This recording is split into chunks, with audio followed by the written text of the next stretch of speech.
So moving away from the mentor lens, now back to the trader lens, could you share with our audience what's probably your favorite strategy that's worked for you in the past when you were trading consistently? Sure. I think probably what I'm most known for, due to chat with traders and Aaron Fifield, is some of the capitulations and the panics.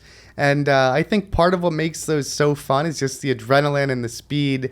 It's scary and heart pounding sometimes, and I think that's also what kind of makes it great in a way. So breaking down that capitulation play, what should you look for on the daily chart so audience can kind of look at it? What do you look for on the daily chart, and what do you look for intraday for your entries and your executions and exit? Yep. And so I think for a lot of this, you can almost separate it into two buckets.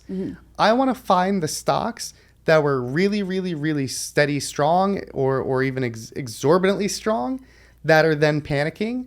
Or I want to find the stocks that are really, really weak and then are panicking and having their last flush out. And so one thing intellectually that's really, really important for traders to recognize is the stocks that you trade are so important. If you gave me a random list of tickers from the whole universe of stocks, I would never, ever be able to make money. I don't think any trader would be able to make money.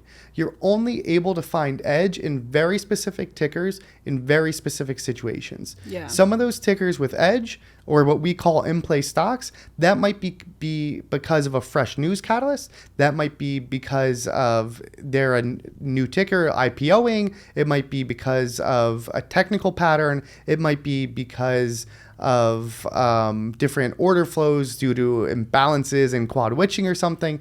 And so we're really only trying to touch and trade tickers that are doing something exceptional.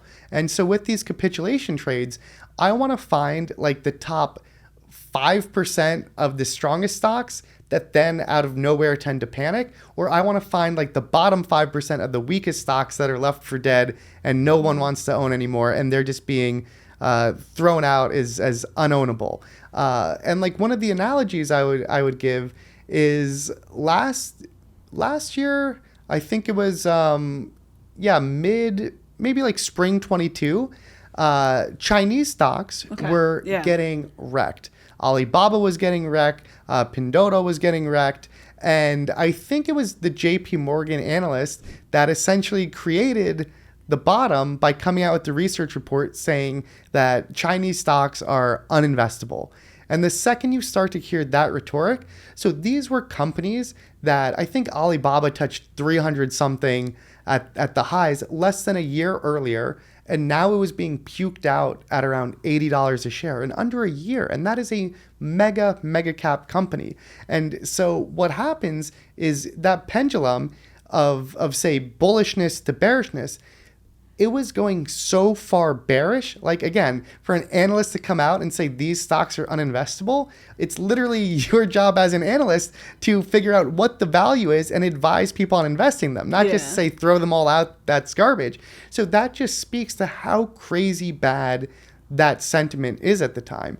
And so if you read between the lines of what I just said, we can start to suss out some of those variables, right? So first of all, there's sentiment. And I would say sentiment on those stocks was approaching -10. Then I also touched on the scale of the move, right? So these were super strong and popular, and Alibaba was at 300 or something. Now that was cut to, I think it was around $80 when this happened. So that's a massive move in a couple of months. And then if you were to take that specific move over the prior days, I think the stock went from like 100 to $70 or so in a matter of like a couple days or a week. So these are all really important variables to justify just how quick and extreme that move was. Now, another variable that I like to consider in these capitulations is volume. The volume on this was enormous. And so what's happening with volume is you get all these people that might have been long these shares since $300, 200, 150, and they're finally throwing in the towel. And you get this massive share turnover. So the average price, all the people that were ever going to sell, they're puking, and it's people now buying it at a way lower average price.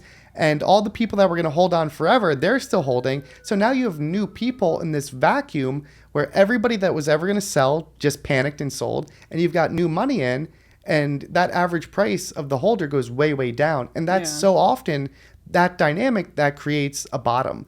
And guess what? When you're at peak bearishness and the stocks are uninvestable, there's only so much further you can go, right? Essentially, everything bad is being discounted. And so that's the concept. But then the question is, how do you actually trade that and execute? And so what a lot of people will notice is some of my systems, when you have in-play tickers, can be very, very simple. So if you're doing a swing trade in an in-play ticker, if something's selling off day by day by day, what I'll look for is a break of that trend. How do I define that break of trend? It might be as something as just getting above prior day highs. And because all of a sudden, if you're going down, down, down, down, down, you have that first up bar.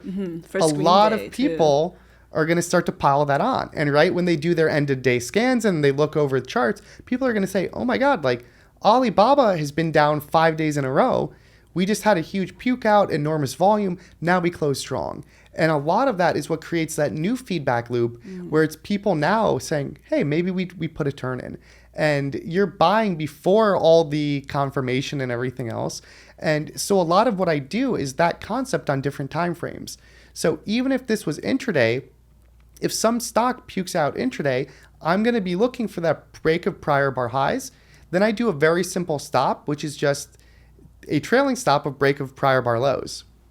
Yeah, so that means as the stock breaks out higher, you're moving your stops up along the way, always in the money. Yep. And this is a day trade. Yep, and it can be on any time frame really. And so often what happens is when you have an in-play ticker, you tend to get stocks that really just melt lower in a trend. So that will really kind of waterfall over. And when something's trading down very cleanly, if it's a really clean down move, the cleanest down moves, once they reverse, tend to have the cleanest up moves. Yeah. And that's not a hindsight bias thing, right? You can see in real time how cleanly something is selling off. It's way different if something is zigzagging all over the place versus just this smooth waterfall. And so finding those smooth waterfalls that really, really panic, those are the ones that are going to be way more likely to have a clean bounce. And that's where if you're sticking to those tickers that are trading very cleanly, the probability of you being able to catch a bounce with a simple trailing stop like that is way, way, way higher. And so what I think surprises a lot of people is when I post my monthly top ops on Twitter each month, so many of these plays, by nature of them being an in-play ticker with a fresh news catalyst or making a really huge move, so often they respect that very simple rule of using prior bar lows or prior bar highs because these are stocks that are very cleanly trending. Oh, and that's where you get the V shape. Exactly, yeah. The exactly. V shape down and V shape recovery. Yeah, and so a lot of what I became famous on Twitter for is talking about buying on the right-hand side of the V. And what that means is I don't want to fight that trend as it's going lower, but once you get that break of the prior bar highs, and then you've got a turn and you're on the right side of the V, meaning we're now bouncing, that key difference is you're now going with that counter trend. And like, it sounds so cliche, but the simple saying, the trend is your friend, is so true. So when a stock is selling off and waterfalling, I don't want to fight that trend. But the second I can identify a bounce based on some of those rules for finding a turn, I'm then officially with that counter trend. And when you're with that counter trend, your probability goes up, you have a stop, and then so often trends go way further than you think, and that just means your reward is better, which is always way better than fighting the trend, which is the opposite of all those. So theoretically speaking, if you had to restart your trading all over again with, let's say, a $30,000 account, what kind of strategies would you focus on? Would you still trade the one we just talked about? So I think this is such an important question that I'm actually going to give instructions for extra hard mode, which is, let's say I had no knowledge whatsoever. Like, let's say you don't have the resources of a trading mentor, you don't have a firm, you don't have a pod. I think, of course, you're really stacking the odds against you if you don't, but just for the game, let's say that So if I had no idea where to start, what I would do is I would try to find the craziest moves each day. What stocks made the biggest up move? What stock made the biggest down move? Where did the really big news occur that day? Or were there any big IPOs? Take like the recent ARM IPO. Yeah. And I would start databasing all of those charts that had the biggest moves. What stocks did the biggest volume versus their average daily volume?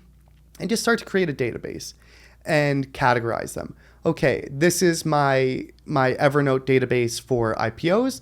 This is my Evernote database for stocks that had breaking news and did some huge move. This is my database for stocks that panicked, or these are even breakouts, and get enough charts over time, months and months of data, and then I try to find the patterns in those.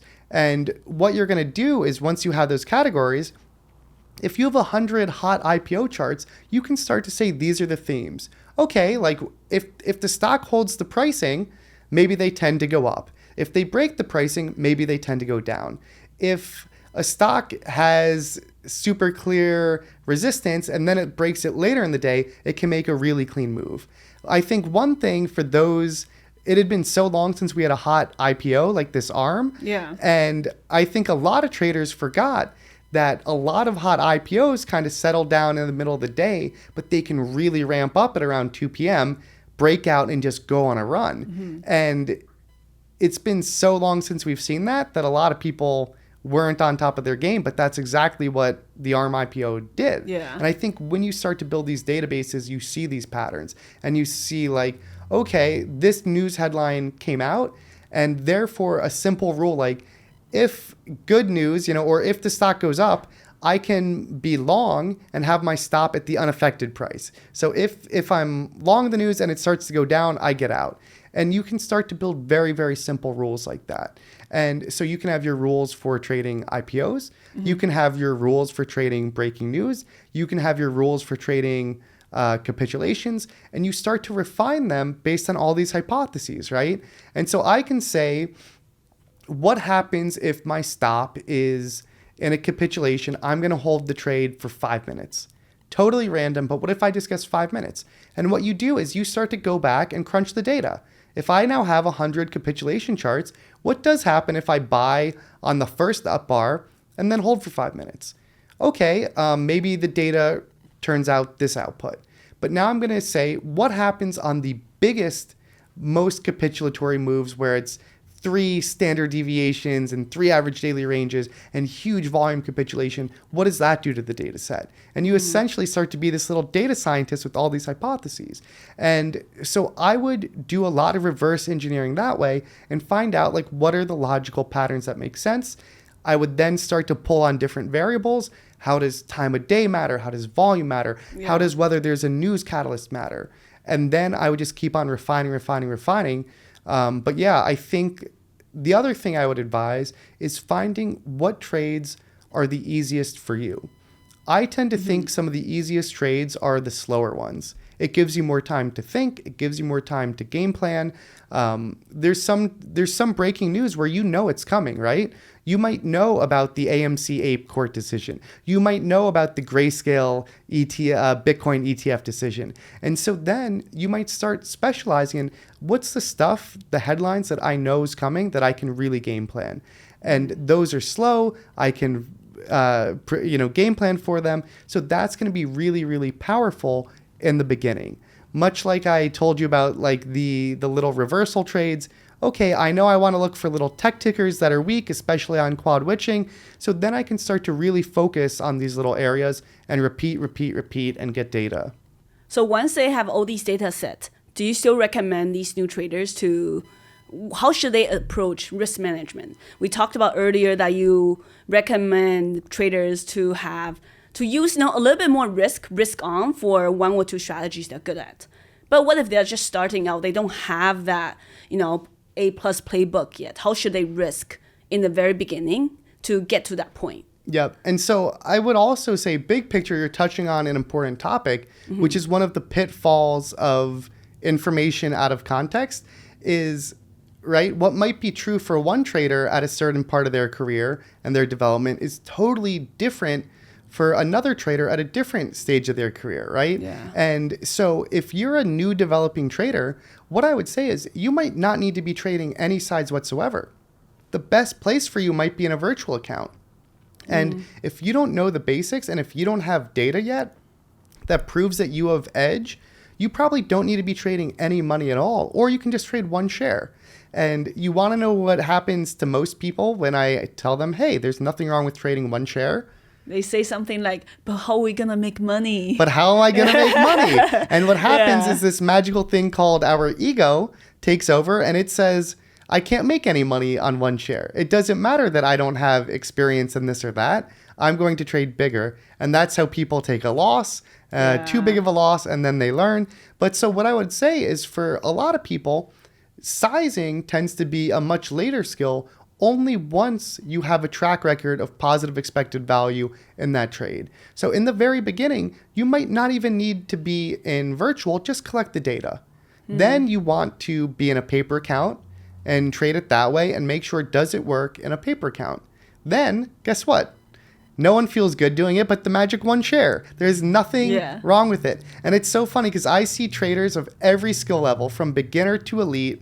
When they're trying to build a new strategy or test a new playbook play, they all traded on too much size. And the elite traders, they're too big with their puffed up chests. They don't want to be trading 100 shares. And it's just human nature. But guess what? If we don't have proven edge, you don't want to be making bets because you're just throwing the money out the window, right? And especially if you're trying to develop as a trader, you need to save your firepower for once you really have edge and experience. So I would say forget about sizing, just trade one share at a time and start to build up those reps until you have data that you're making money. Then start to gradually, prudently start to increase that size. Would you say that mistake is more prevalent with the retail traders? Because in prop, I imagine you get allocated account sizes. So in the beginning, you probably get very little account capital to trade with. So even if they're reckless in the beginning, they're not really losing that much, right? But as a retail, you have all of your $30,000 or $50,000 all at once, and that's when people start doing dumb mistakes. Is that the case with prop, where you have like a risk limit and it kind of increases over time? Yep. So I think that's part of the beauty of being on the prop side is first of all, you have experienced risk managers and people helping you, they force you protect to yourself. Those. Yeah. And so it's just a no-brainer. Every single trader on the retail side, regardless of experience, you need to have risk limits. You need to have ideally them coded in at the broker or at the software level so that you can only lose a certain amount each day, so that you can only have a certain position size each day, because you can so often be your own worst enemy. And it's so important to have those rules. Because there will be times you're wrong, there will be times you're on tilt, there will be times you're just totally missing something. And so it is 100% true that a huge benefit is on the prop side, you have you're starting off with a set amount of buying power, a daily risk limit, and you can't go beyond that. You know, you can't enter an order or do anything else. And so it's a lot of those best practices from the prop side that retail would do very good by implementing and trying to replicate some of that. So you just watched a highlights reel. Make sure to learn from the full interview video over here. And if you enjoy these highlight clips, there are many more profitable lessons that you can learn for free from these experienced traders. Check this playlist right here.